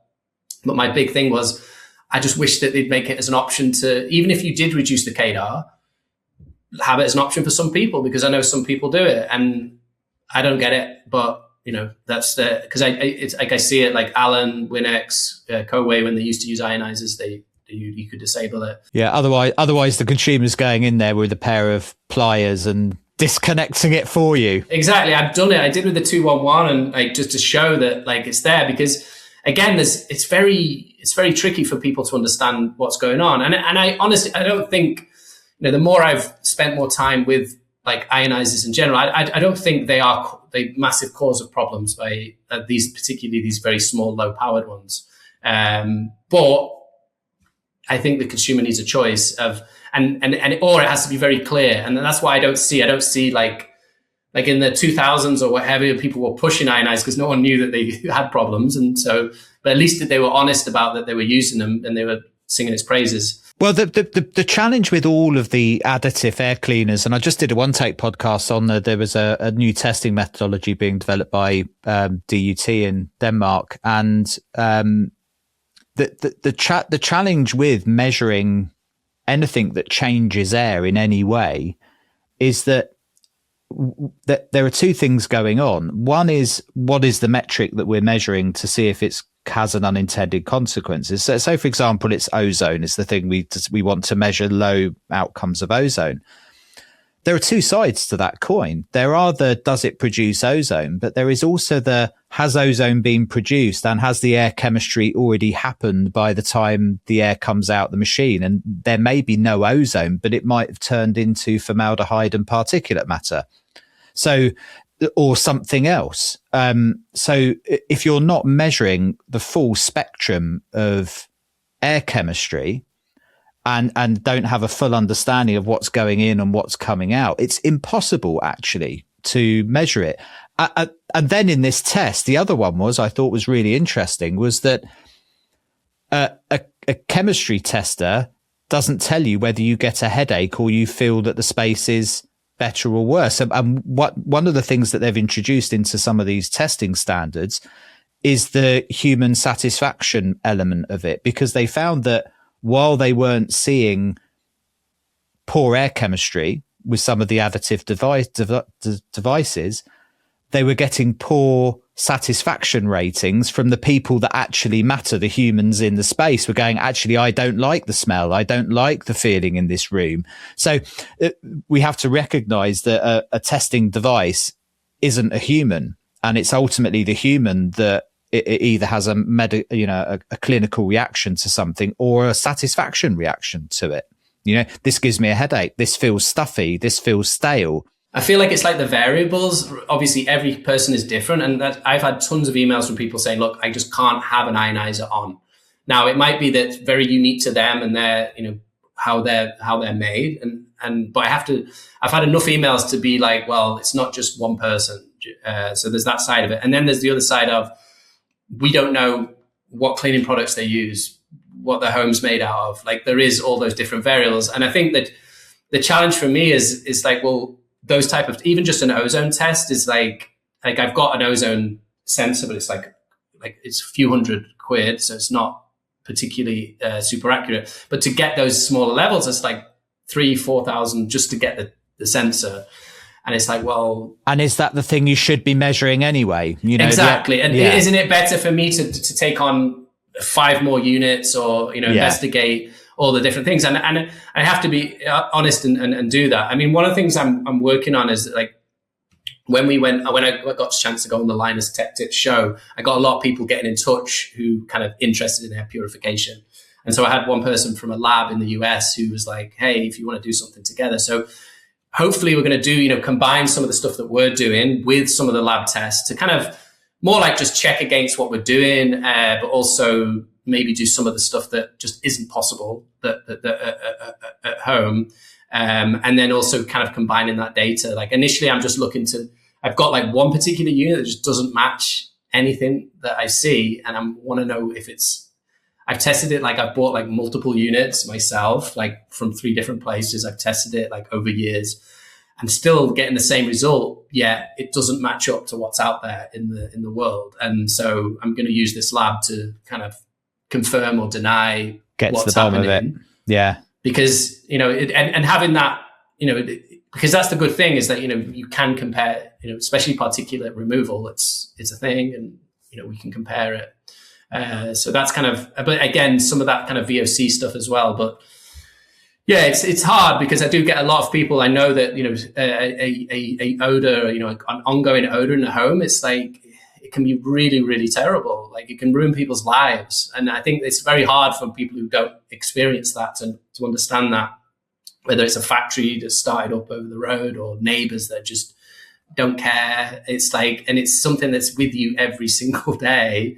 And so people are desperate to try and find a solution. But the reality is that I am not like the people marketing them. I'm like, look, in most cases, the solution won't be simple, or if there is a solution, it might be quite expensive, and it might only be short term, and it's incredibly hard because I wish I would be able to say, hey, I've got this special unit, I've just tested it, it's amazing, it's cheap, it's not too bad, it's going to do everything for you, but it's sadly not there yet. How many units do you think you've tested at this stage? 133. 133. Just because we have a spreadsheet, yeah. But many of those units, probably there's more of like the PC fan. We don't include all of the combinations. So if you wanted to juice the numbers, and also what we've been doing since probably last year is testing at every fan speed. So that's one big thing that we had from people is like, oh, what is the KDAR at speed 1? Or just so they can get an idea if they did want to run it lower or they want to run it higher than 45 decibels.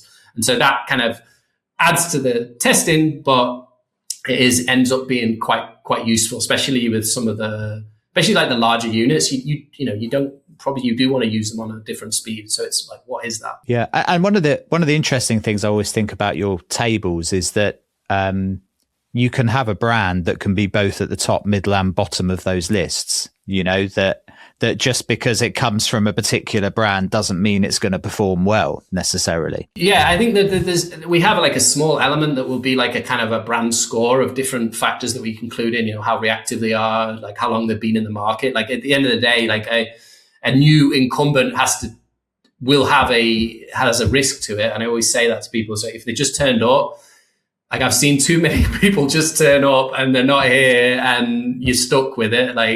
And there'll be a class action suit in a few years, but that's not going to help you.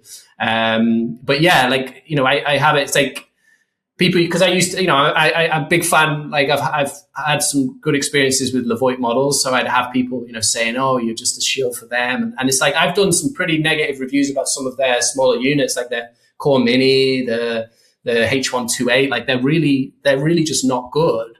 And I've been open about that. And, and the same with other units. Like I think in general there is and it's always been the case, but there's a push to small. Everyone wants small. The average consumer who wants an air purifier doesn't want a large unit, and the manufacturers, at the end of the day, they have to work to make money, and so seems to be a lot more push over the years to even like manufacturers that maybe haven't made small units are now going down that route. And so it's tricky. Are there any surprises for you at this stage, or can you pretty much tell the performance of a product as you're pulling it out the box? I think there's sometimes surprises with I think the one big one is sometimes, I don't know what it is, and I don't know, I don't need to speak like an engineer of what it is, but some units that will somehow use more energy than you would think to achieve something. So they, maybe they perform quite well at sub 45, but they use twice as much energy. And I'm not sure why that is, or what they're doing behind the scenes that's doing that. But again, that's quite a good way of energy usage isn't something that consumers thinking about. So it is something that you can kind of fit through the back door as to kind of get better performance from it, but end up having a unit that's costing, 1.5 times, twice to another brand.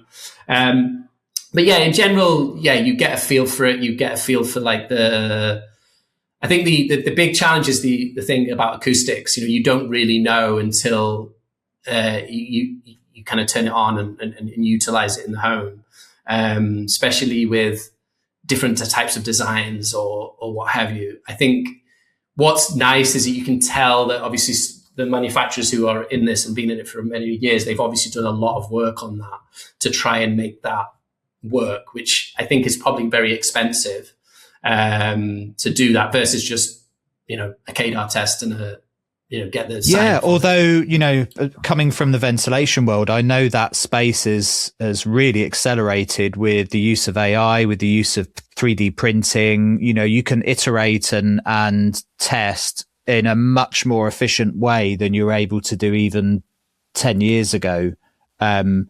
Because before, you're working with CAD people doing fluid dynamic work, you're having to run the computers over the weekend to get a result. Then you have to send that off to a modeler to print up the new fan design. Then, it was expensive work. Whereas now that process, as I understand it, is really accelerating, which means, you can have a bright idea, run it through the computer, model it, print it up in the space of an hour, check it, there's a lot of speed now involved in the iteration of that tech. No, and I see it. I think what's good is that because we've been buying these units for such a long time, I can see the evolution of, say, a particular model, what they're changing, what's happening. And that's probably only interesting to me, but it's kind of enjoyable to see that, say like Dyson, we reviewed their combo units, they do an air fan and a heater and a humidifier, and there's a few of them, and they just really weren't performing particularly well.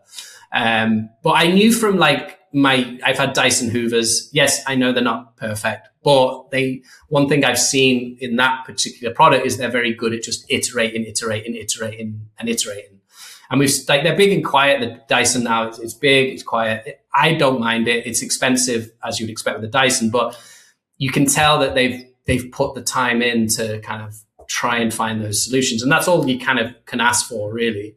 And so they're the things kind of looking for, and knowing that, thinking about the end user, how quiet, how loud is it, how quiet is it, how are they able to, have they designed this to be for normal use, or is it to juice the marketing figures on the landing page? Are you one of these guys with a screwdriver as well? Are there bits of air cleaner all over your house because you can't resist? You're going, I wonder what they've done here, and all of a sudden the thing's in pieces on the floor. We've done, so for some reviews when we were kind of trying to find out where they were made for different reasons, then I have gone in and opened up. And I think what if you ever do it, I don't recommend it, but many of they're not built for getting them out. So sometimes you do feel just as about to open it up, this is never going back together, and it probably never goes back together as well as it ever did. It'll always pop up a little bit.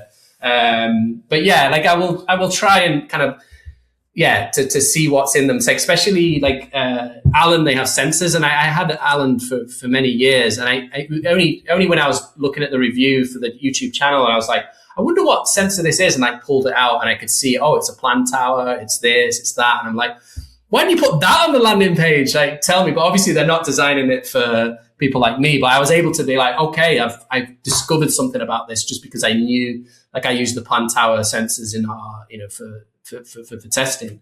So I knew there was a big value to that. And I do think there is a side of like, there was a long time where people were like, well, sensors are kind of useless on an air purifier because they were, these optical or infrared sensors that they're quite slow to react. They're not always very accurate. They quickly become full of dust. They generally just kind of become a gimmick that never really does anything. And I think the fact that the laser sensors have become a lot cheaper now, I do see a use case in them, and I see there is value, especially like, say, we have one in the kitchen, like having a unit that can quickly utilize that power without having to be running all the time. If you can trust it and you know that it doesn't need cleaning every 2 weeks with a little duster that you obviously are never going to do. And I feel like combining something like, I've not seen it yet, and I want someone to do it. I found, so there's these, there's these new air purifiers now that use Matter. Have you ever seen like Matter certification? It's like where you can basically interconnect them to any home, smart home. You don't need to use their app. You can just add it to, if you use Apple, I have Apple Home, so I can just add it with a QR code and it just adds it. Don't need to install an app. And this is kind of cool. And one of this company have a separate sensor that you can then combine with the unit. And I really wanted to do, my idea was like, well, what if you could set it to say CO2 as a signifier? So as soon as, like, especially in say like a COVID situation of knowing when those risks are there, having the unit kind of working harder when the CO2 levels are higher, and then potentially going down to save energy filter usage when it's not. But I've not seen it yet being rolled out. Hopefully. No, I mean, it happens at the non-residential end. So, companies like Fellows, or where you have integrations across environmental sensor companies like Airthings or Katira or Imbiot and others, if data is API-able into air cleaning tech, I know that happens very regularly across the sector, so that you can have embedded infrastructure for managing HVAC systems and all the other stuff from an air quality perspective, and they'll talk to air cleaners, and the beauty of that is that those monitoring devices often come with much more sophisticated dashboards that are also looking at things like energy consumption and other stuff as well, that there are all sorts of other benefits, downstream benefits. But at a consumer level, yeah, it's the is it a gimmick versus is it a useful tool? As somebody that's been living with these kind of air cleaners that have started to integrate this technology, are they a useful tool at this stage generally, or a gimmick? Yeah, I used to definitely be on the side of it's just a gimmick, but I do think like seeing some of the upgrades they've been having, like it probably is coming from industry of like, knowing, how much energy is being used, or the long-term sensors. Like, I don't think, with sensors in itself are expensive, but I feel like they are, and some of like some of the functions that they're bringing in. So, when you arrive at home, having the units kick in, have, connections to, like, for example, like the Levoit units, now they bring these smart scenes that you can have even if the unit is off or, not enabled, the sensor will, if it detects anything, it can just kick into a sequence.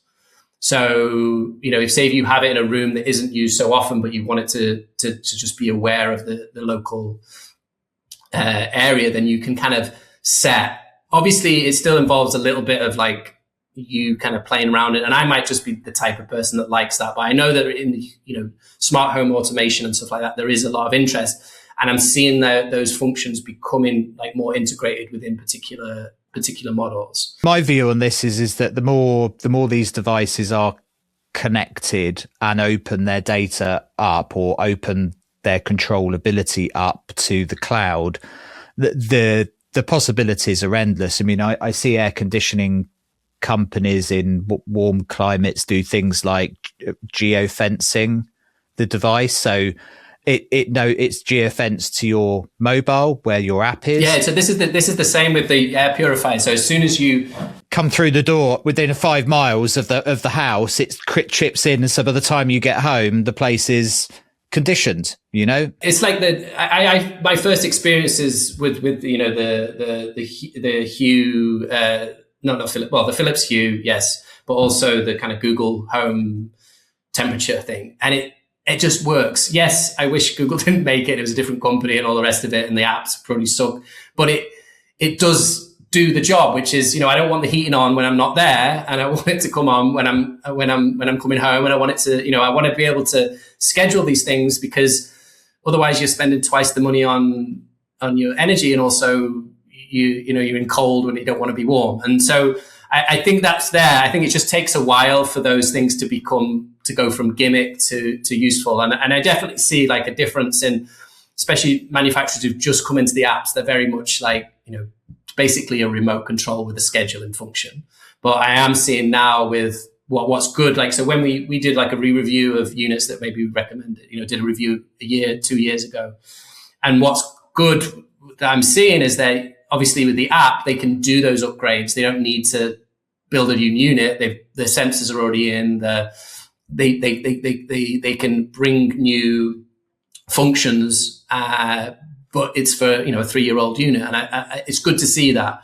Obviously, yeah, I think the big issue is, you kind of touched on it, it's like that lock-in, and that's why I was really excited about this Matter. I use, like, we have the purple air sensors, which are good, but they're not as open as I would like, if I'm honest. Whereas we have the air gradient, which is incredible for that openness. Like, so they literally just you can put the code in and get the second by second data in anything. I don't know, your Hoover could connect to it type thing. And I feel like that's the kind of future of this stuff, of combining the sensors and the air purifiers, because I think having a sensor but with no ability to do anything with it is kind of hard. And then, it's like they're like the simple ones. They need to talk to each other. And I'm testing this one at the moment. It's like a GoV sensor, and it connects to all the GoV air purifiers. And it's basically a laser sensor that just connects into their system. I've not gone into it is Matter certified, at least some of the units. So I don't know if it is, but that to me, I think is a future of something where, yeah, people can get the information and then use that to automate their use of those things. Because I know with, air purifiers, there is even the expensive ones, there is a limited amount of time those fan motors will run for. And so if you can get double the time lifespan out of that fan motor, then I think it's better. So yeah, anything that you can do to try and, use it efficiently, I suppose. Are you, the commercial head on me would be saying you'd be a very sought after individual at this stage with your broad knowledge of this products. Are you getting knocks on the door from the leading manufacturers? And if they're listening to this podcast, why the hell not? Right? I mean, I definitely have been like, I'm very open of saying, sharing what I don't like, either in my reviews or, in private beforehand, because, that's important.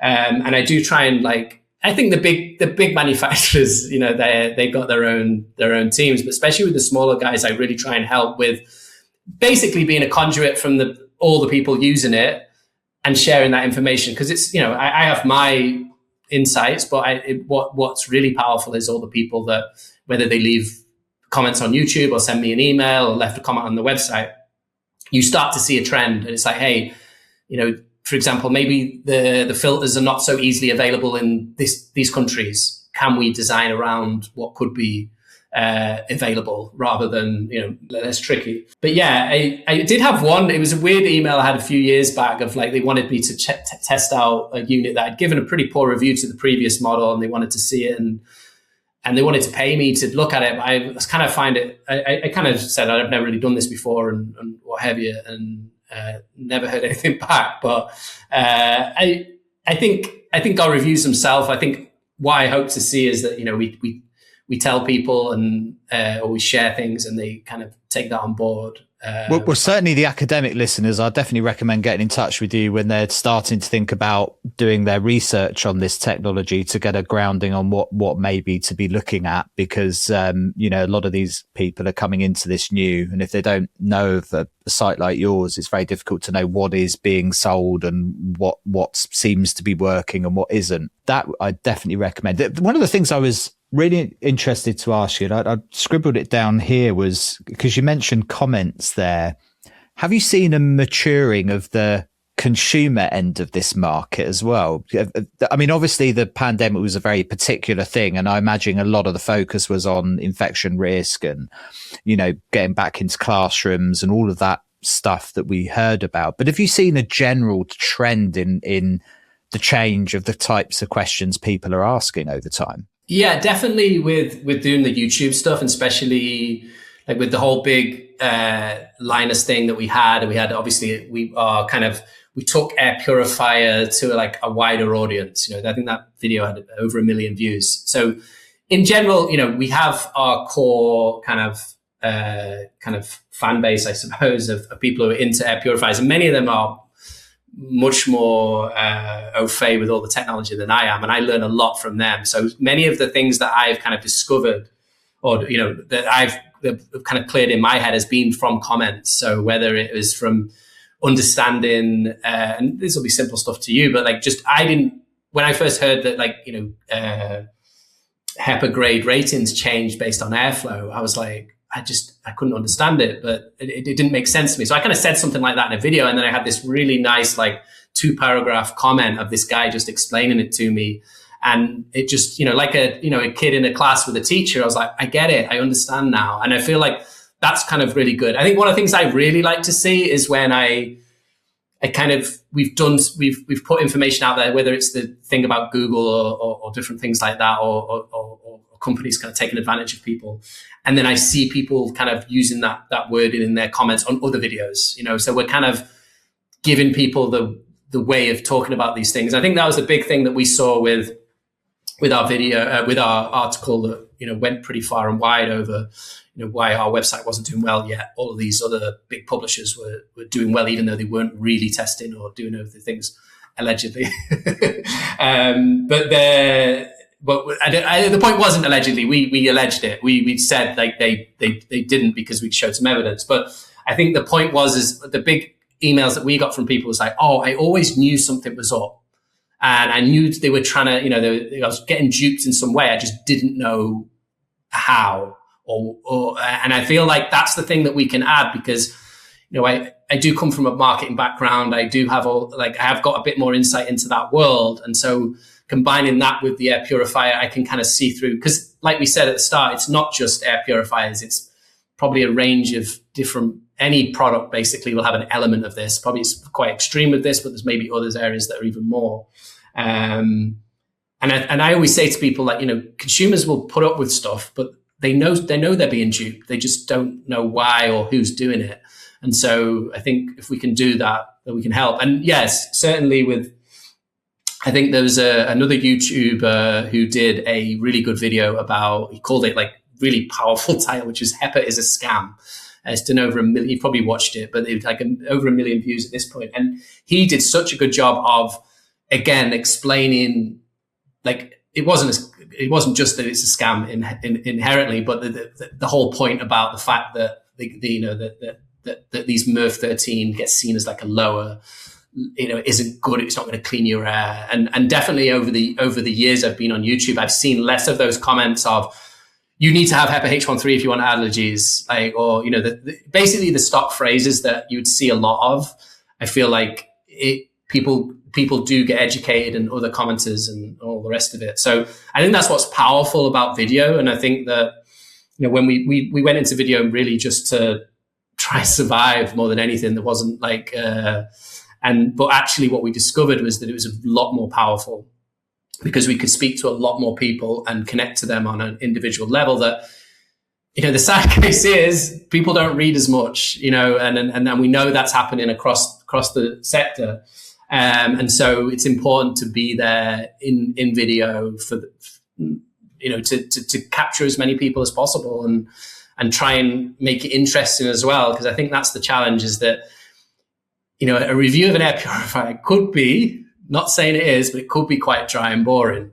And I suppose what we've tried to do with the channel is try and make it more accessible, more interesting and easier to digest. And I think I'm happy with, how we're getting on. Obviously we can do a lot more, but yeah, to answer your question, yes, people are definitely seeing a shift as not just us, but as people are getting more information out there.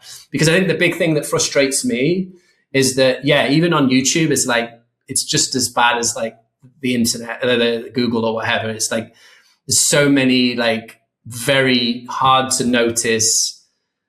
Even I see it, people will use the similar type of wording that I will use about testing and about how they're being duped and how this, and it's so frustrating because they're just using that to kind of make people trust them to then go, hey, in this unit you need to buy because it's 1,200 quid and it's, and it's it evolves, which I think is hard because it's well, I suppose all we can do, and we've said it when we talk together, me and Giselle, is look, all we can do is just keep making the bar higher and higher so that people can't just put out a review that says, hey, it's great, it made my allergies disappear and it's great and you should just buy it. Because they're the things that work from if they want to make money, that's the best way to do it. Don't let them think, don't let them caught up in the data, don't let them, no, just buy it, trust you, move on, get on with their day. And that's influencer selling for you in a nutshell, isn't it? It's the trust me because of who I am. This anecdotal story of the success of this particular product is the reason you trust it to buy. And the trouble is stories work and anecdotes work. They are the oldest form of communication. The parasocial relationship is people do connect to it, and it's incredibly powerful. And you're not going to, if you've watched a few hours of someone, and some of these ones I've seen, they do podcasts for 3 hours. I don't know what we're looking at time wise, we're nearly 2, but if you've watched a podcast, I've seen a podcast just dedicated to one air purifier. And imagine that after three hours or whatever, you're locked in and you're going to buy that model. And it's incredibly hard because, I have my suspicions that maybe, there's been a payment made, or, it's just hard because it's so much, I feel for someone who just doesn't have that knowledge, that they're just that's it. They're going to end up watching a video of mine 2 years later and go, oh, I got duped. And I can't, and the thing is, I can't move quick enough. It's hard, it's not we have only so much time. We have to focus our time. We know that, we, especially taking on, say reviewing an air purifier that isn't good, say bad value, or just isn't, maybe their marketing's, not as factual as it should be. Those reviews are a lot of time and money. Now I have to get a lawyer to sign off on it. I have to, there's a lot of time process that goes in. It's like an investigative journalist piece, because obviously I don't want to have another legal letter. So I have to kind of go through all those things. And there's only so many of that you can do, as well as, working on or not everything else. Does your heart sink when you're looking at a piece of dog shit and you're going, oh, shall I just not review it? Or do I, is there actually quite a bit of more work in reviewing a poorer product or a product that's not performing? Yeah, except say, for example, it might involve, say, if I was doing one review, it might involve me having to speak to Chinese factories and get samples made up and get them FedEx to me and retesting those, and a whole lot of work goes in behind, because even though I know the result, I know it's, say, from that factory. I've got evidence, but I want to know it. I have to have it for sure. Initially, I think when I come into it, I'm kind of excited, but I think the more I do it, I sometimes think, my God, I just know that so much is involved. And I know that I'm going against so much as well. The information that's out there on the web is 99% says that this is incredible, and I'm kind of have to go against the kind of tide to do that. So yeah, it's hard because, and obviously when I do that video, it's not a video that people are I'm not even going to put affiliate links in there, because people aren't going to want to buy it for obvious reasons, and I wouldn't even want them to. So yeah, it is tricky because it's just the time consuming side of it. But I also know it's important. And I know that the internet kind of needs us to do that because no one else will. Like, at least that was my and you need the good, the bad, and the ugly with it, particularly within league tables and things like that, to give balance to those tables. Because otherwise, you have quite a long list of stuff that's all vanilla, and it loses its value. There's got to be some spectrum to outcomes, otherwise. No, and I think that's one of the things that we've managed to do is that we did have that full coverage of units. And we've tested in some pretty poor units, and I've kind of made the decision not to do a review because, it's just not going to be, it's going to be too much that we could put in like a full review, but we still have that data on the website and we can still direct people to it. And that's one thing I meant to mention, actually, that what you're talking about here is the effort that goes into, and, because obviously I do a bit of it my side as well with videos. There's a lot of effort goes into producing a well-produced video, but you have an enormous amount of data. The website is an incredible, and I really recommend, we obviously will put both links in the show notes, but it's well worth spending some time on the website because there's some great bits of data in there. And we've got some new things coming out that are going to be very interesting. So one of the big things people have been asking us, like, how can they compare specific units? So we do that comparison in our video reviews, but we obviously choose the ones and it's static. But we've found a way that we're able to basically plug into our database. And so people can compare basically any combination of units. And because we know that's important and, they're the things that people want to do. But that's the side. So there's one side is, testing it and having that data. But then there's the other side of putting a video onto YouTube and all of the risk that comes with that as well, that we have to make sure that we have to pick our battles at the end of the day and try and do what we think is we've got a few big ones coming up, which I'm excited about. But it's in a way, it's sometimes when we've done stuff, it's just a general vanilla unit. It's hard to kind of make a case for why maybe that needed a review. So we've probably done when we first started, we probably just basically went through everything. And now I think we're a bit more kind of hey, everyone's asking about this one. When we did this video, everyone wanted to know, when we did the new kit, when we did our first new kit Tempest, it was the first video that really took off for us because it I feel like the combination of it looks a bit like a PC and it has PC fans and it kind of connects into another audience. And so that kind of drove us to be look, we need to do more of that because that's kind of that resonates well, what those units perform well for us, but also this kind of interest into a potentially a wider audience that maybe wouldn't come across Housefresh, just say searching for best air purifier or the different terms that we normally kind of show for. It's a phenomenal piece of work you do. And I can't thank you enough for spending a good couple of hours with me this morning chatting, Danny. It's been long overdue, and I'm a big fan of both the site and the website. That they're phenomenal resources for people. So I encourage everybody to go and check them out. Danny, thanks so much. It's been brilliant talking to you today. Same for you. Thank you. I don't really normally do podcasts and stuff, but I know that I'd kind of seen your work and it was really good. So I thought, well, why not break a rule and try and do it. And and obviously, thanks for you for taking the time and following up and making it happen. Brilliant. Thanks very much. Thanks for listening. Before you go, can I ask a favour? If you like this show and can think of other people that might like it too, please do spread the word and let's keep building this community. If you can check 5 stars, I'd really appreciate that. Apparently, it really helps with the reach on some of these platforms that you're listening to it on. And of course, like and subscribe if that's possible too. Do check out our YouTube channel. There's plenty going on over there as well. These episodes are not possible without our sponsors. So thanks a million to Particles Plus, Eurovent, ACO and Farmwood. Without them, this just simply is not possible. So see you again next week.